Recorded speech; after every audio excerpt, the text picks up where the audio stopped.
Good morning, students. Hope you will be fine and take a lot of enjoy with these online classes. In previous video, we have discussed till the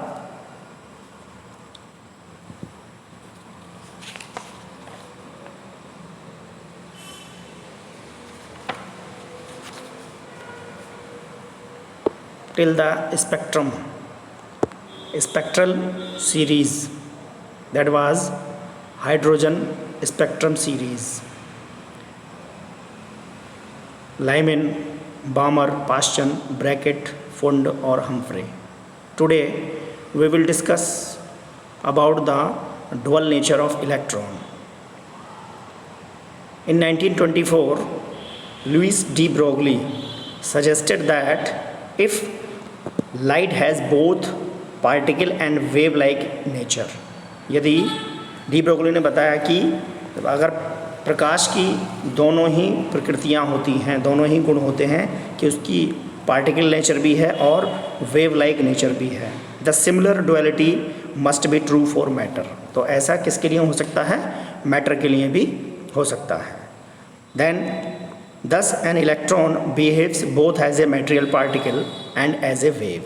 तो इसलिए जो electron है वो भी कैसे काम करेगा? एक पार्टिकल की भांति भी काम करेगा और एक वेव की भांति भी वर्क करेगा. This presented a new wave mechanical theory of matter. According to this theory, small particles like electron when in motion possess wave properties. And according to de Broglie, the wavelength associated with a particle of mass m moving with velocity v is given by the relation. क्या relation है? Lambda is equal to h upon M V, where h is the Planck constant, m is the mass and v is the velocity. And इस फॉर्मूले को हम क्या कर सकते हैं? ऐसे भी लिख सकते हैं. पीछे हमने क्या निकाला? दिस कैन बी ड्राइव्ड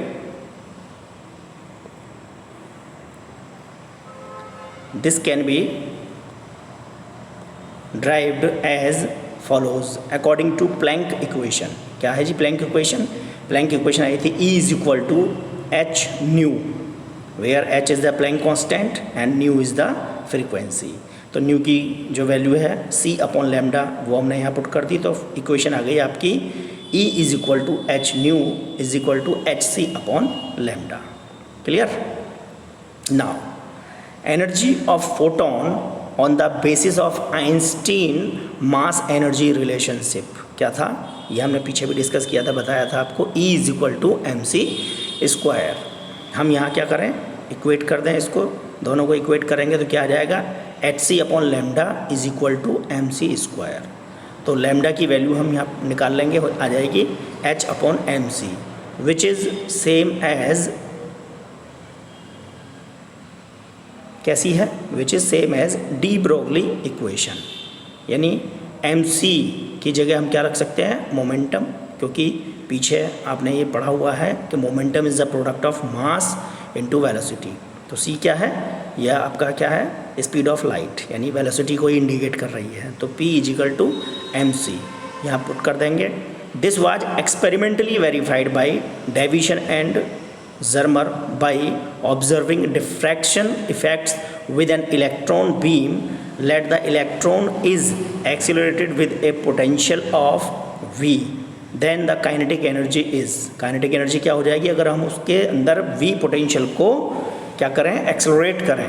तो half M V square is equal to M electron volt E V M V square.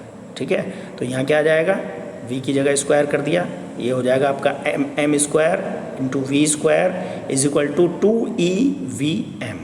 तो एम वी इज इक्वल हो जाएगा under root 2e/v into M is equal to, that is equal to p. ऊपर हमने पढ़ा है अभी.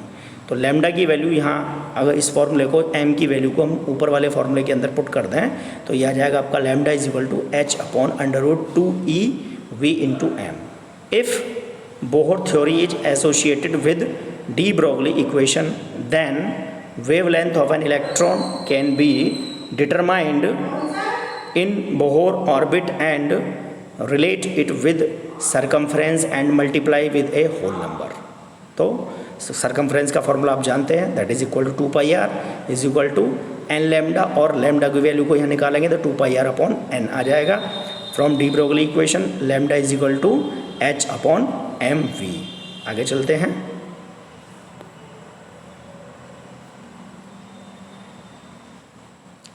तो क्या आ गई value, that is equal to, यहाँ हम पुट कर देंगे और ये आ जाएगा आपका 10 h upon M V is equal to, h की जगह आपने पुट कर दिया 2πr अपॉन m, इसको इज इक्वल टू में रख दिया और ये बराबर हो जाएगा mvr को निकाल लिया हमने, that is nh upon 2π. The de Broglie equation is applicable to all material object, but it has significance only in case of microscopic particles, since we come across macroscopic objects in our everyday life. de Broglie relationship has no significance in everyday life. यानी किसके ऊपर काम करती है, केवल microscopic जो particles हैं उनके ऊपर ये काम करती है. Clear. Next, Heisenberg uncertainty principal, Heisenberg का अनिश्चितता का सिद्धांत डी ब्रोगली इक्वेशन के बेस पर ही है. दिस प्रिंसिपल स्टेट दैट, क्या है, या अकॉर्डिंग टू दिस प्रिंसिपल क्या कहता है ये, it is impossible to specify at any given moment both the position and momentum of an electron. यानी किसी भी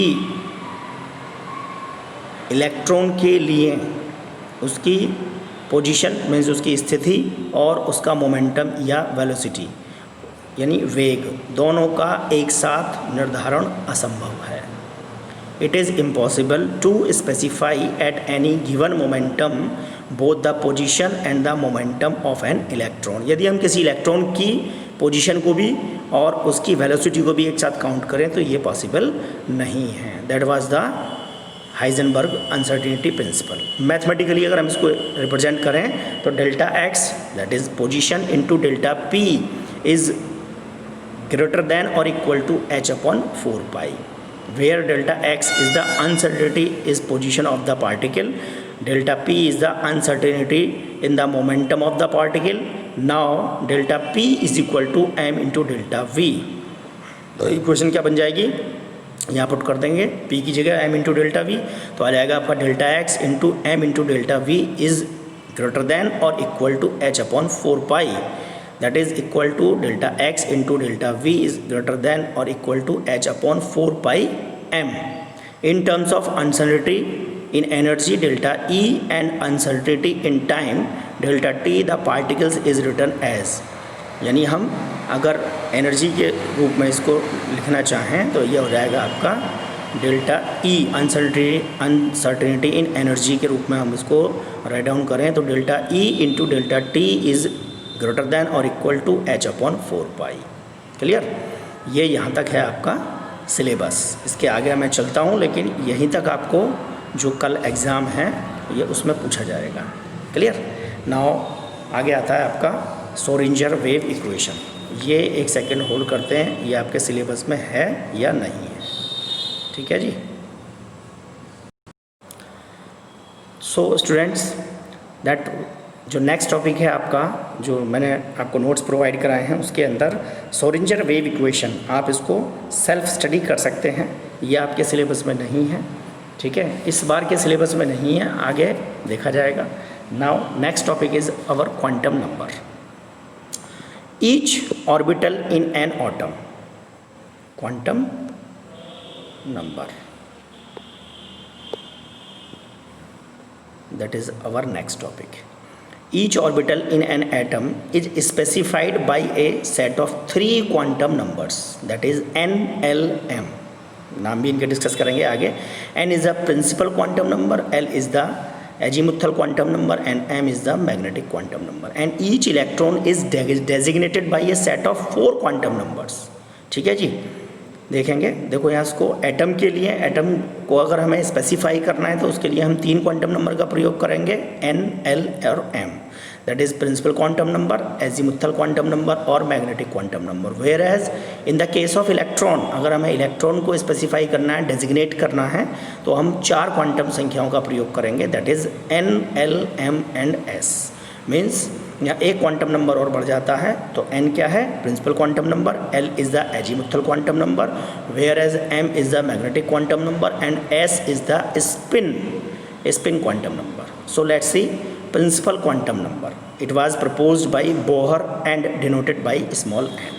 जहाँ भी आप small n लिखा देखें उसका मतलब है principal quantum number and it determines the average distance between electron and nucleus. ये क्या डिटरमाइन करती है, एवरेज डिस्टेंस को बिटवीन किस किस के बीच में, इलेक्ट्रॉन और न्यूक्लियस के बीच में। Means it denotes the size of atom. Particularly अगर इलेक्ट्रॉन और न्यूक्लियस के बीच की डिस्टेंस भी याद रहे तो आप क्या याद रखेंगे, साइज ऑफ एटम को ये डिटरमाइन करती है। And it determine the energy of electron in an orbit where electron is present. ये क्या बताती है, डिटरमाइन करती है एनर्जी भी इलेक्ट्रॉन की ऑर्बिट के अंदर डिटरमाइन करती है। and the maximum number of an electron in an orbit represented by the quantum number as 2n square। यानी कितनी अधिक से अधिक संख्या हो सकती है, that is 2n square। No energy cell in atoms of known elements possess more than 32 electron। ठीक है जी, 32 से अधिक इलेक्ट्रॉन उस शेल के अंदर नहीं हो सकते। And it gives the information of orbit. कौन कौन से ऑर्बिट, या शेल भी कह सकते हैं, K, L, M, N and so on. अगर हमें आगे ज़रूरत पड़ रही है शेल की तो हम आगे भी कंसीडर कर सकते हैं। And the angular momentum can also be calculated using principal quantum number. हम एंगुलर मोमेंटम को भी प्रिंसिपल क्वांटम नंबर की सहायता से कैलकुलेट कर सकते हैं। देन नेक्स्ट है एजीमुथल क्वांटम नंबर, इसको L से रिप्रेजेंट करते हैं। Azimuthal quantum number is also known as angular quantum number proposed by Sommerfeld and denote by L। इसको सोमरफील्ड ने प्रपोज किया था और इसको हम L के द्वारा रिप्रेजेंट करते हैं।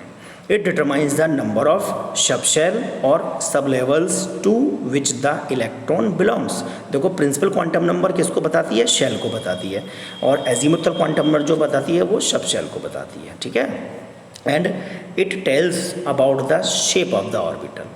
दोनों को अगर आप कंपेयर करें तो वो साइज़ को इंडिकेट कर रही है, ये shape of the subshell को इंडिकेट कर रही है। And it also express the energies of सब शेल। ये जो सब शेल हैं उनकी एनर्जी को किस रूप में, SPDF के रूप में, यानी इंक्रीजिंग एनर्जी को भी एक्सप्रेस करती है। And the value of L, इसकी जो वैल्यू हो सकती है वो n-1 always where n is the number of principal shell. तो वैल्यू ऑफ L अगर हम निकालना चाहें तो S जो सब शेल है हमारा उसके लिए 0 होगी। ये वैल्यू बिल्कुल डिसाइडेड है, इसी को आपने ऐसे ही याद रखना है। और उसका जो शेप होगा वो स्फेरिकल होगा। ठीक है, P के लिए ये जो वैल्यू होगी L की वो 1 होगी, और P का जो शेप होता है वो डबल शेप होता है। D के लिए L की वैल्यू 2 होगी और इसका जो शेप होता है वो डबल होता है। F जो सब शेल है हमारी उसके लिए N की वैल्यू जो होगी 3 होगी, 3 और n-1, और इसकी जो शेप होती है वो कॉम्प्लेक्स होती है, यानी कॉम्प्लेक्स नेचर का होता है ये। ठीक है जी, तो इसको आप ध्यान रखेंगे, इन वैल्यूज़ को ज़रूर ध्यान रखें। 0, 1, 2, 3, तो 0, 1, 2, 3 यानी इंक्रीजिंग ऑर्डर में SPDF। ठीक है, और इसका जो शेप हो जाता है स्फेरिकल, डम्बल शेप, डबल और कॉम्प्लेक्स। जो हमारा F सब शेल है, ठीक है, उसके अंदर मैक्सिमम जो इलेक्ट्रॉन्स आते हैं वो आते हैं 14। S के अंदर मैक्सिमम इलेक्ट्रॉनों की संख्या होती है 2, P के अंदर होती है 6, D के अंदर होते हैं 10 इलेक्ट्रॉन ऑक्यूपाई कर सकते हैं, और F के अंदर 14। ऐसे ही इनके अंदर जो सब शेल यानी ऑर्बिटल बनते हैं, S क्या 1 होगा, यानी एक ही सब शेल के अंदर 2 इलेक्ट्रॉन आपके ऑक्यूपाई करेंगे। P के अंदर चूँकि नंबर ऑफ़ इलेक्ट्रॉन कितने आ जाते हैं, 6 आते हैं, इसलिए यहाँ पर नंबर ऑफ़ शेल जो होंगे वो सब शेल होंगे वो 3 होंगे, D के 5 होंगे और F के कितने होंगे 7। यानी total number of electrons occupy के जस्ट हाफ होते हैं। जैसे मैंने आपको बताया s के अंदर 2 इलेक्ट्रॉन ऑक्यूपाई कर सकते हैं, तो यहाँ पर इसकी जो सबशेल होंगे वो 1 होगा, ठीक है।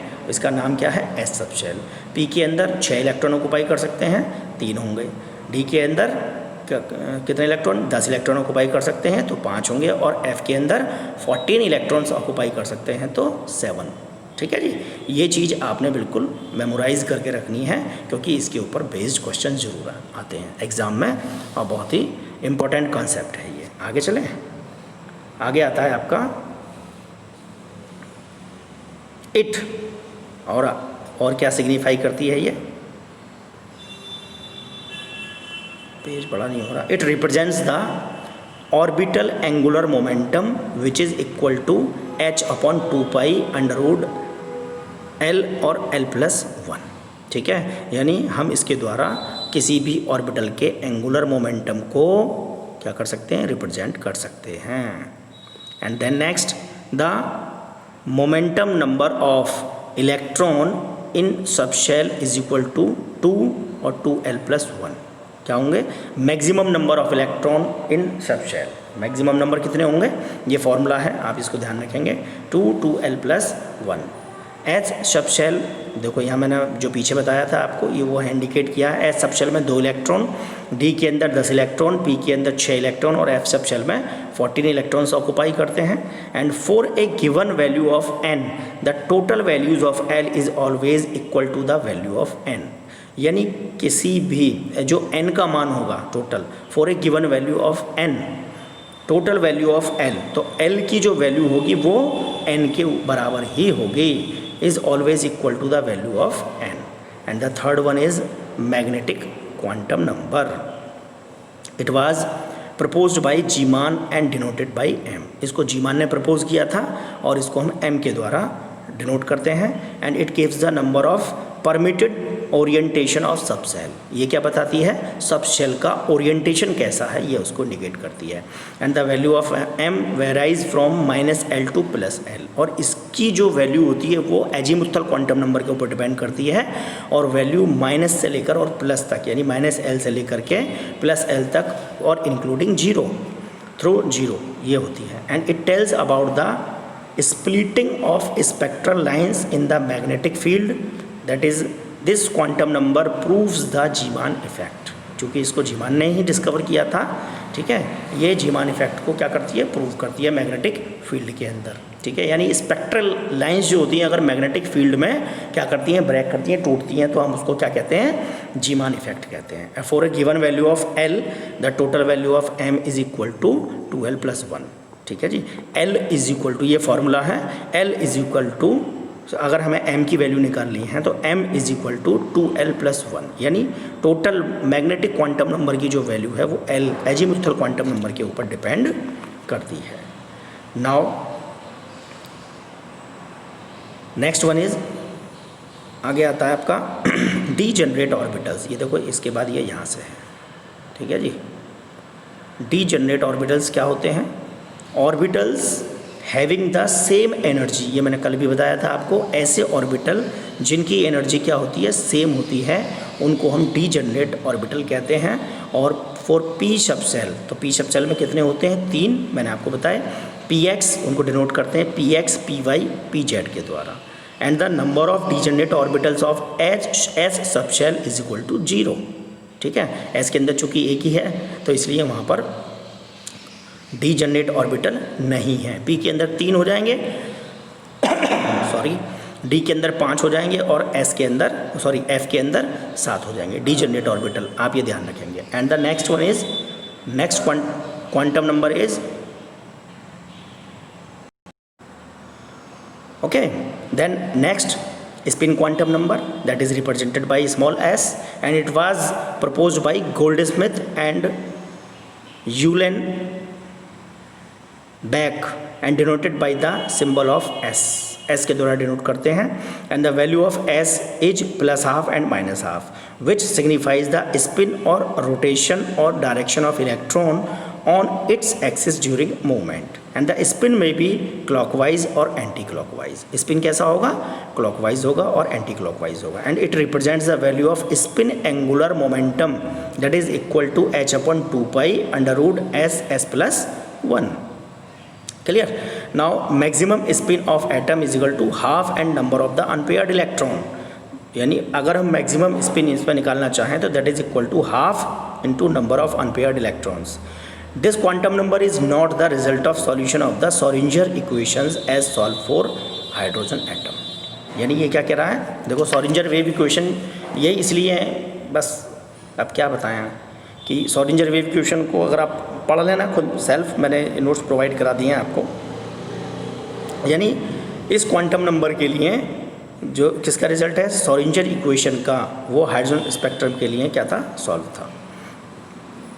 This quantum number is not the result of solution of Schrodinger equation as solve for hydrogen atom. जैसा हाइड्रोजन एटम के अंदर आता है श्रोडिंगर इक्वेशन के लिए इसका मान नहीं आता. ठीक है, आगे आता है आपका.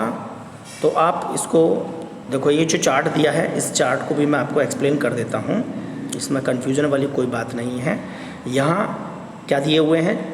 Distribution of electrons among the quantum levels n, l, m और नंबर ऑफ ऑर्बिटल्स इन सब शेल.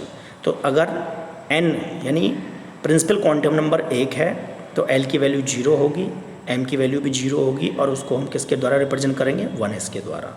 नंबर ऑफ ऑर्बिटल क्या होंगे इस सब शेल में? 1 होगा. ठीक है जी, इसको थोड़ा मिनिमाइज़ कर लेते हैं, पूरा आ जाएगा ये. ठीक है, आपके पास ये है, उसमें देख सकते हैं. अगर n की वैल्यू 2 होगी तो भी l की वैल्यू 0 होगी और m की वैल्यू भी 0 होगी. Then designation of orbital 2s होगा और number of orbitals in subshell क्या होंगे? 1 होंगे. n की वैल्यू 2 तो l की वैल्यू 1 हो सकती है और m बराबर माइनस l 0 प्लस 1. अभी हमने पीछे डिस्कस किया था कि m के जो 3 मान संभव हैं माइनस l से लेकर के प्लस l तक और इंक्लूडिंग 0. इसका जो ऑर्बिटल डेजिग्नेशन होगा 2p and number of orbitals क्या होंगे इस सब शेल के अंदर? 3 होंगे. तो इस तरीके से ये क्या है? n की वैल्यू को हम लेते चले जाएंगे और यही इस तरीके के ही न्यूमेरिकल इस कॉन्सेप्ट के ऊपर बेस्ड हैं. ठीक है, तो आप इस टेबल को ठीक से स्टडी करेंगे. इससे रिलेटेड अगर आपको कोई डाउट आता है तो आप मेरे से पूछेंगे. मैं इस वीडियो में केवल इतना ही आपको एक्सप्लेन कर रहा हूँ. उसके बाद जो हमारा नेक्स्ट टॉपिक होगा वो होगा shape of the orbital. Is that clear? Shape of the orbital हम अगले वीडियो के अंदर डिस्कस करेंगे. ठीक है, so prepare this topic only for Heisenberg uncertainty principal for your tomorrow exam. ठीक है, आप इसको इसमें केवल हाइजेनबर्ग का अनिश्चितता का जो सिद्धांत है वहाँ तक पढ़ेंगे. वहीं तक आपको इससे रिलेटेड क्वेश्चंस पेपर के अंदर मिलेंगे और आप अच्छे से तैयारी करें. Best of luck for your exam. Have a nice day. Thank you very much.